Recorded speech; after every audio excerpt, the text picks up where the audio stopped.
Hey everyone, and welcome back to the channel. Today, we're diving deep into a topic that's so crucial but often misunderstood: self-love.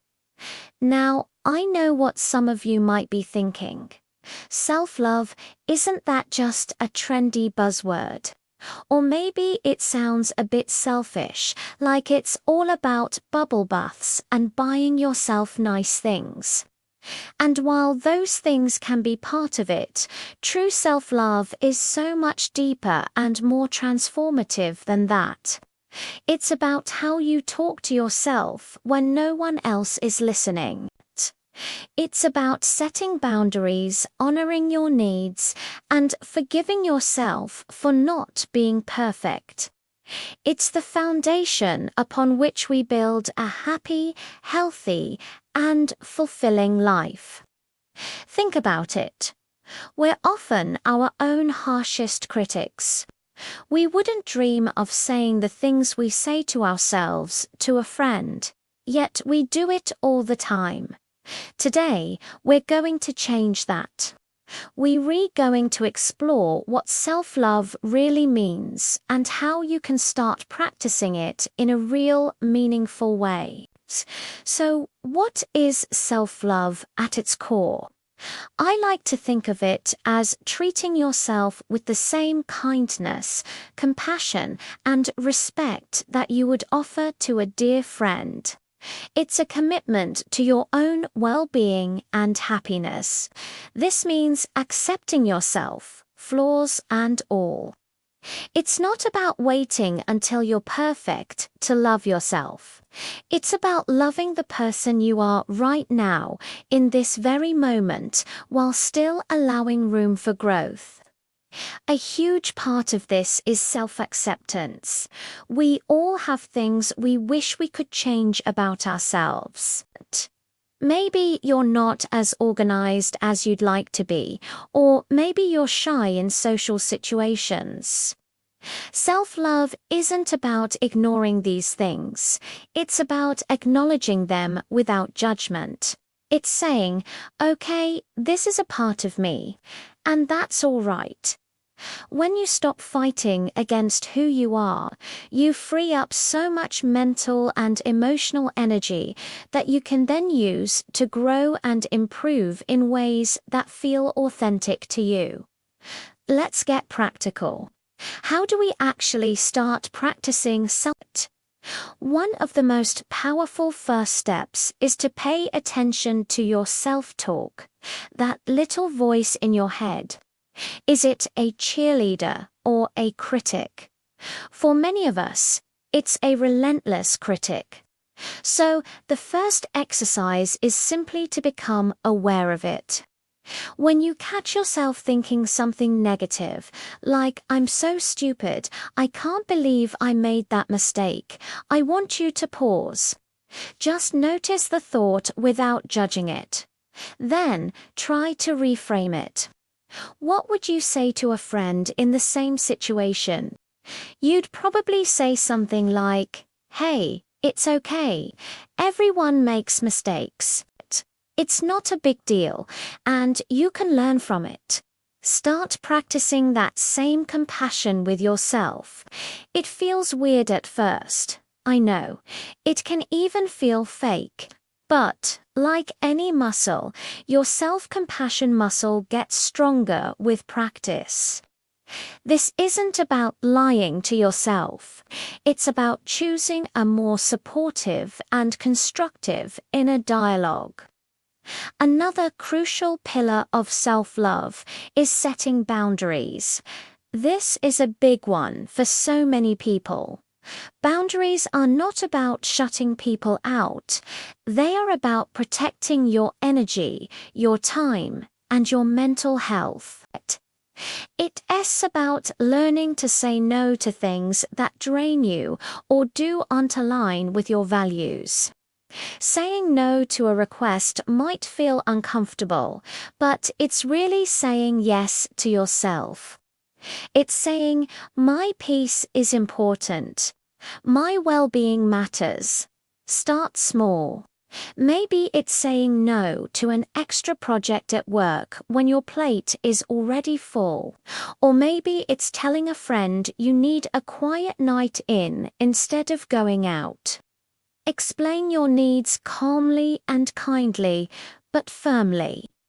You don't need to over-explain or justify your decision. A simple, "I appreciate the offer, but I won't be able to make it," is enough. Remember, people who respect you will respect your boundaries. Those who don't, well, that's valuable information too, isn't it? Next up, let's talk about forgiveness. Specifically, self-forgiveness. We all have regrets. Things we've said or done that we're not proud of. We carry these mistakes around like heavy weights, letting them define our present and our future. Self-love means learning to let go. It's understanding that your past mistakes do not define your worth. You did the best you could with the knowledge and resources you had at the time. Forgiving yourself is a process. It might involve writing a letter to your past self, expressing understanding and compassion for the choices you made. It means accepting the lesson from the experience and then giving yourself permission to move on. Holding on to guilt and shame only keeps you stuck. Forgiveness is the key that unlocks the cage and allows you to move forward with a lighter heart and a clearer mind. You are worthy of a fresh start every single day. Self-care is also a vital expression of stove. And again, it's more than just face masks and spa days. True self-care is about consistently checking in with yourself and asking, what do I need right now? Sometimes the answer is a healthy meal. Sometimes it's a walk in nature. Sometimes it's turning off your phone and reading a book. And other times it's pushing yourself to go to the gym even when you don't feel like it, because you know you'll feel better afterwards. It's about creating habits that nourish your mind, body, and soul. Are you getting enough sleep? Are you moving your body in a way that feels good? Are you eating food that gives you energy? Are you making time for hobbies and activities that bring you joy? These aren't luxuries. They are necessities for a well-lived life. Make a list of simple, accessible self-care activities you enjoy and make a conscious effort to incorporate them into your weekly routine. Your future self will thank you. A big part of self-love is also celebrating your wins, no matter how small. We are so quick to focus on our failures and shortcomings, but we often forget to acknowledge our progress and achievements. Did you finally tackle that task you've been procrastinating on? Celebrate it. Did you handle a difficult conversation with grace? Acknowledge that strength. Did you stick to your workout plan for a week? Give yourself a pat on the back. This isn't about being arrogant. It's about practicing gratitude for your own efforts and building self-confidence. When you acknowledge your wins, you reinforce positive behavior and train your brain to look for the good. It builds momentum and proves to yourself that you are capable and strong. So, take a moment each day to reflect on one thing you did well. It's a simple but incredibly powerful habit. Of course, this journey isn't always easy. There will be days when that inner critic is loud. There will be times when you fall back into old patterns. And that is completely okay. The goal is not perfection. It's progress. The most important thing is to be patient and compassionate with yourself through the ups and downs. When you have a tough day, don't beat yourself up. Instead, see it as an opportunity. Ask yourself, what can I learn from this? What does this experience show me that I need more of?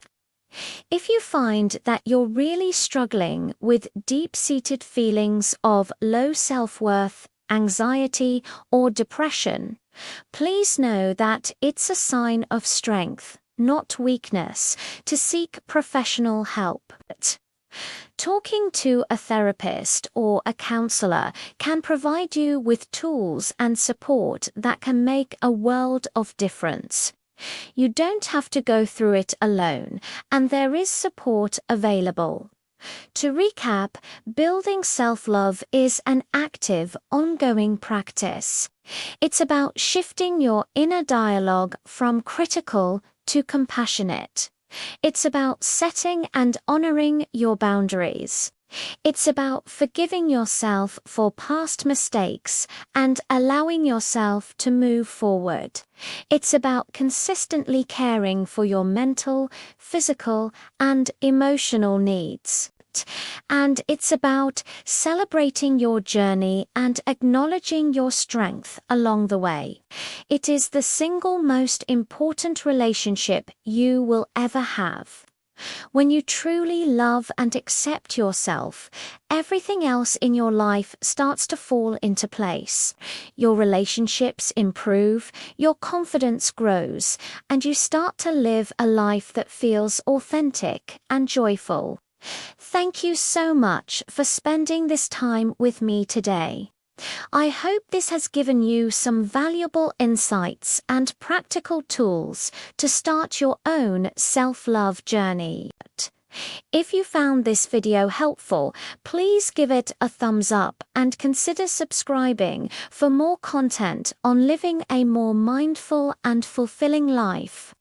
Drop a comment below and share one small way you're going to practice self-love this week. I'd love to hear from you. Take care, and I'll see you in the next one.